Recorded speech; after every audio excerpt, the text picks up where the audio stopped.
একজন ইসলামী ভাই জানতে চেয়েছেন, আমি এমন অসুস্থ, স্বাভাবিকভাবে আসলে উত্তেজিত হয়, নফসে আম্মারা, নফস ফুলে যায়, এমন কোনো কিছু আমার চোখের সামনে আসলে বা বেগানা নারী আমার চোখের সামনে পড়ে গেলে সচরাচর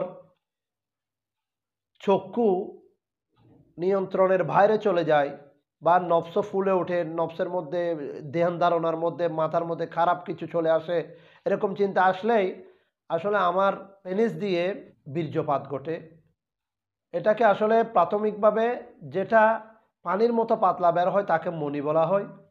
বা এরকম ঘনত্ব বীর্যপাত না হলে বা এটা যদি কারো অসুস্থতা হয়ে দাঁড়ায়, রোগের মতো হয়ে দাঁড়ায়, মানে যেমনটি ফুকাহে একরামগণ বলেছেন, এই জিনিসটা অনেকের সদা সর্বদা হয়ে থাকে, অল্পতেই মানুষ উত্তেজিত হয়ে যায়।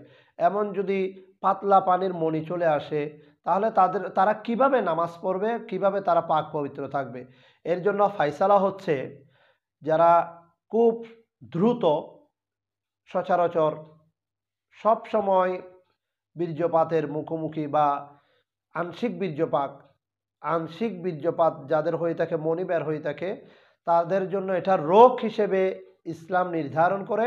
এটা যদি 1 পয়সা পরিমাণ, একটা দিনার দেড়হাম পরিমাণ সমকক্ষ যদি বড় হয়ে দেখা না দেয় বা পাতলা পাতলা ফোঁটা ফোঁটা হয়, তাহলে এটাকে আপনার প্রথমত বিসমিল্লাহির রহমানির রহিম বলে 7 বার ধুয়ে ফেলতে হবে ওই জায়গায়। আর যদি আপনার কাপড় থাকে, অন্য পবিত্র কাপড় থাকে, তাহলে প্রত্যেকটা নামাজের সময় প্রত্যেকটা ওয়াক্তে আপনাকে নতুন কাপড় পরে নতুনভাবে উজু করে নামাজ আদায় করতে হবে।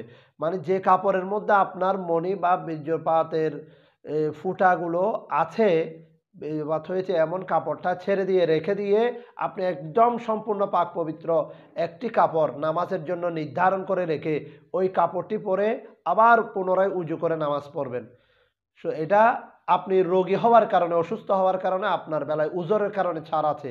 তবে যারা এই রোগে আক্রান্ত নন, নারীকে স্পর্শ করার কারণে, স্ত্রীকে চুমু দেওয়ার কারণে আপনার বীর্যপাত ঘটেছে, তাহলে আপনার জন্য এ মাসালা নয়। আপনি আপনি ফরজ গোসল করে নামাজ আদায় করবেন। এটাই হচ্ছে ফায়সালা।